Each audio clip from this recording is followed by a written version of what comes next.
Hello friends, आज हम discuss करेंगे स्कोप ऑफ मैनेजमेंट, जो कि chapter number 1 introduction to management on organisations के अंदर ही आता है। तो क्या है स्कोप ऑफ मैनेजमेंट? चलें डिस्कस करते हैं, देख लेते हैं। It is very difficult to precisely state the scope of management. However, management includes the following aspects. ये बहुत मुश्किल है मैनेजमेंट के स्कोप को पूरी तरह बयान करना, एक कम्प्लीटली बयान करना, जबकि मैनेजमेंट के कुछ जो पहलू हैं, कुछ जो स्कोप है, वो ये डिस्कस किया जा रहा है। Number 1, subject matter of management, यानी कि नज़्म नस्क, एक इंतज़ाम का मौजू। Management is considered as a continuing activity made up of basic management functions like planning, organizing, staffing, directing and controlling. These components form the subject matter of management. Management is considered, जो कि management है वो लिया जाता है as a continuing activity, एक मुसलसल चलने वाली सरगर्मी है, made up of basic management, जो कि बुनियादी सी चीज़ों पर चलती है। एक मैनेजमेंट वो कौन सी चीज़ें हैं, यानी कि काम हैं जिस पे चलती है एक मैनेजमेंट, वो है planning, organising, staffing, directing and controlling. Planning mean plan करना किसी काम के लिए कि उसको कैसे अचीव किया जाए। ऑर्गेनाइजिंग उस काम को तरतीब देना, स्टेप देना उसको। स्टाफिंग कौन सा काम किसके ऑथराइज करना है। डायरेक्टिंग डायरेक्ट करना, लीड करना उनको। एंड कंट्रोलिंग और उस काम को चेक करना time to time. This components form the subject matter of management. यही कंपोनेंट्स जो है मैनेजमेंट के मौजू को तश्कील देते हैं। नेक्स्ट सेकंड है functional areas of management. Management covers the following functional areas. Management जो है वो कवर करती है फॉलोइंग फंक्शनल एरियाज को, जो एक ऑर्गेनाइजेशंस में मैनेजमेंट्स होती हैं, फंक्शनल एरियाज़ होते हैं, एक डिपार्टमेंट्स होते हैं।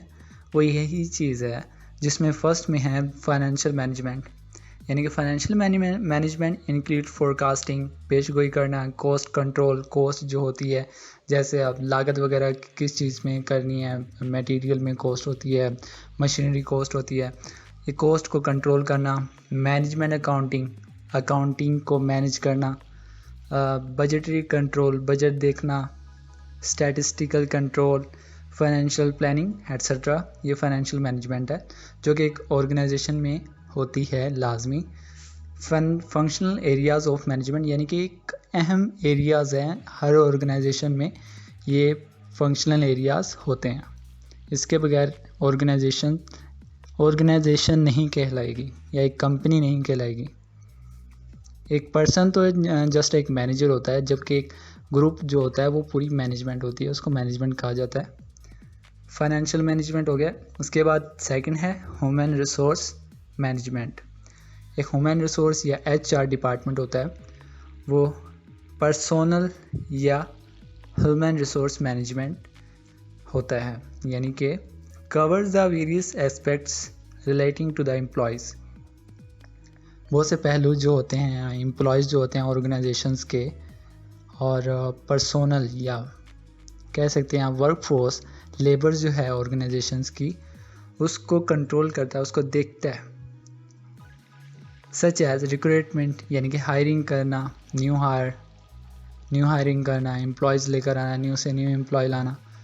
एक्सपेंड कर रही है, अगर ऑर्गेनाइजेशन कहीं पे किसी पोस्ट की ज़रूरत है, किसी एम्प्लॉय की ज़रूरत है, न्यू हायरिंग करना। रिक्रूटमेंट होता है इसमें ट्रेनिंग, उन एम्प्लॉयज़ को ट्रेन करना, ट्रेनिंग डेवलपमेंट, ट्रांसफ़र्स, प्रमोशंस, उनकी पोस्ट अच्छी लगाना, उनकी प्रमोशन करना, उनको सैलरीज उनकी इंक्रीज़ करना।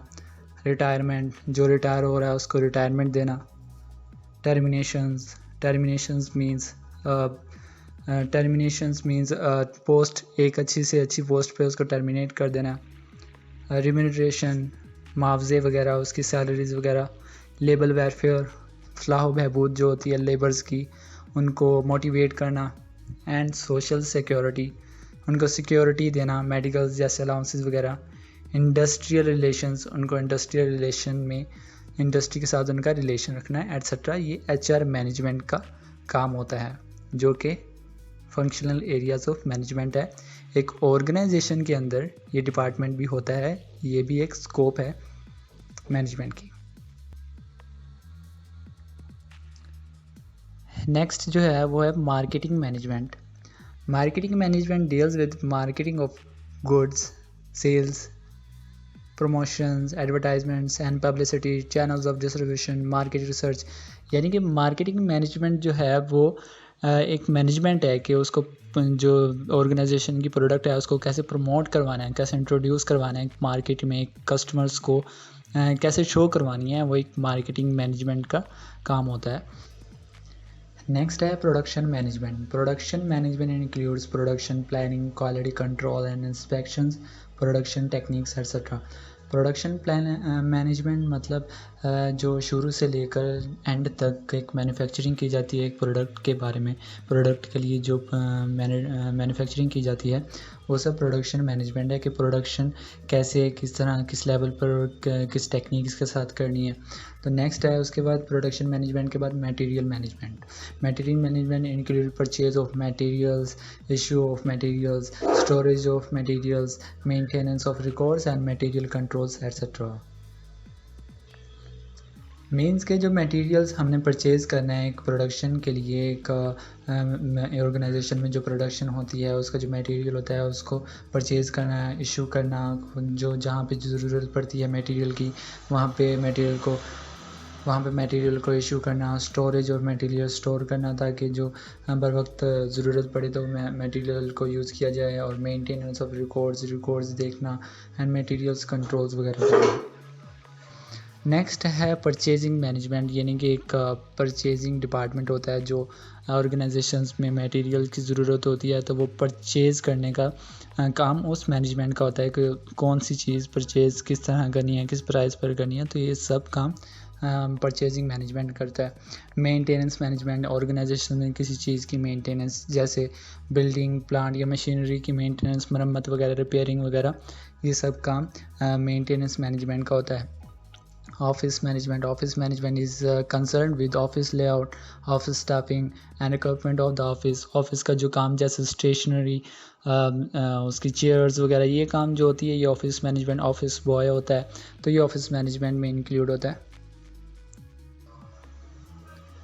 उसके बाद है management is an interdisciplinary approach, यानी through management is regarded as a separate discipline, यानी कि अगरचे मैनेजमेंट जो है वो एक सेपरेट डिसिप्लिन है for the correct application of the management principles. Management के प्रिंसिपल्स को इस्तेमाल करने के लिए करेक्टली स्टडी ऑफ कॉमर्स का मुतालिया, इकोनॉमिक्स का मुतालिया, साइकोलॉजी, सोशोलॉजी और psychology and mathematics is very essential. ये बहुत ज़रूरी है, इनका मुतालिया करना लाजमी है, इसके बगैर मैनेजमेंट के जो प्रिंसिपल्स को इस्तेमाल करेक्टली नहीं किया जा सकता। The science of management draws ideas and concepts, जो साइंस है मैनेजमेंट की वो ड्रा करती है ideas and concepts from a number of disciplines making. Next है principles of management. The principles of management area of universal application, यानी कि principles of management के असूल आर ऑफ यूनिवर्सल एप्लीकेशन, एक यूनिवर्सली तौर पर यूज़ किए जाते हैं, इस्तेमाल किए जाते हैं। This principles are applicable to any group undertaken, any group activity undertaken for the achievement of some goals. ये जो असूल हैं इस्तेमाल किए जाते हैं किसी भी ग्रुप में जो कि सरगर्मी है, किसी भी ग्रुप की कोई सरगर्मी है, कोई काम करना चाह रही है किसी गोल को अचीव करने के लिए, ये मैनेजमेंट वहाँ पे यूज़ की जाती है। एक स्कोप ऑफ मैनेजमेंट में ये प्रिंसिपल्स ऑफ मैनेजमेंट है। स्कोप ऑफ मैनेजमेंट मतलब एक हद, स्कोप मतलब एक हद के मैनेजमेंट कहाँ तक है, मैनेजमेंट किस लिहाज से और किस बाउंड्री, उसकी बाउंड्री क्या है, उसकी लिमिट क्या है, वो है ये स्कोप ऑफ मैनेजमेंट। नेक्स्ट है management is an agent of change. Management एक एजेंट भी है चेंज करने का। जैसे कि किसी प्रोडक्ट में चेंजिंग लाना, ये सब काम मैनेजमेंट का होता है एक ऑर्गेनाइजेशन की। The techniques of management can be improved by proper research and development. एक टेक्निक्स है, मैनेजमेंट के पास कोई टेक्निक्स वगैरह जो आती हैं वो इम्प्रूव की जा सकती हैं, बेहतर की जा सकती है, बेहतर से बेहतर की जा सकती हैं बाय प्रॉपर रिसर्च। एक बहुत अच्छी रिसर्च के साथ जो रिसर्चर होते हैं वो रिसर्च करते हैं, चाहे वो इंटरनल रिसर्चर हो चाहे वो एक्सटर्नल रिसर्चर हो, तो वो रिसर्च करते हैं अपनी टेक्निक्स को इम्प्रूव करने के लिए, प्रोडक्ट को इम्प्रूव करने के लिए, ऑर्गेनाइजेशन में इम्प्रूवमेंट लाने के लिए और डेवलपमेंट के लिए भी जो है management is an agent of change. Next है, लास्ट है, द इसेंशियल्स ऑफ मैनेजमेंट, जो मैनेजमेंट में ज़रूरी हैं। स्कोप ऑफ मैनेजमेंट की लास्ट में स्कोप जो है the essentials of management, management के लिए जो ज़रूरी है। The essentials of management include scientific method, यानी कि इसमें साइंटिफिक मेथड जो है वो ज़रूर होते हैं, लाजमी होते हैं, कंपल्सरी है एक, यानी कि साइंटिफिक मेथड यूज़ होते हैं, इसके बगैर तो डिसीज़न नहीं होते ना। तो साइंटिफिक मेथड लाजमी यूज़ होते हैं किसी मैनेजमेंट को चलाने के लिए।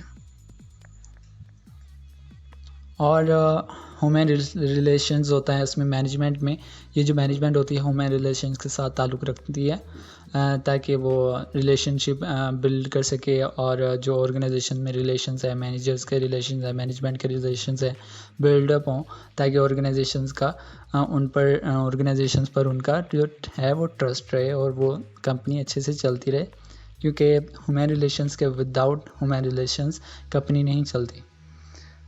एंड क्वांटिटेटिव टेक्निक्स जैसे डिसीजन लेते वक्त कुछ टेक्निक्स होती हैं क्वांटिटेटिव, जैसे कि स्टैटिस्टिक्स टेक्निक्स होती है, मैथमेटिक्स टेक्निक्स होती है। उनको सॉल्व करने के बाद भी आप किसी चीज़ पर जो है डिसीज़न, किसी प्रॉब्लम पर डिसीज़न लेना भी एक मैनेजर जो है इस चीज़ पर भी डिसीज़न लेता है। एक मैनेजमेंट इसको यूज़ करके भी डिसीज़न लेती है। तो ये था फ्रेंड्स स्कोप ऑफ मैनेजमेंट, जो कि फर्स्ट चैप्टर है introduction to management and organisations के अंदर आता है ये स्कोप ऑफ मैनेजमेंट।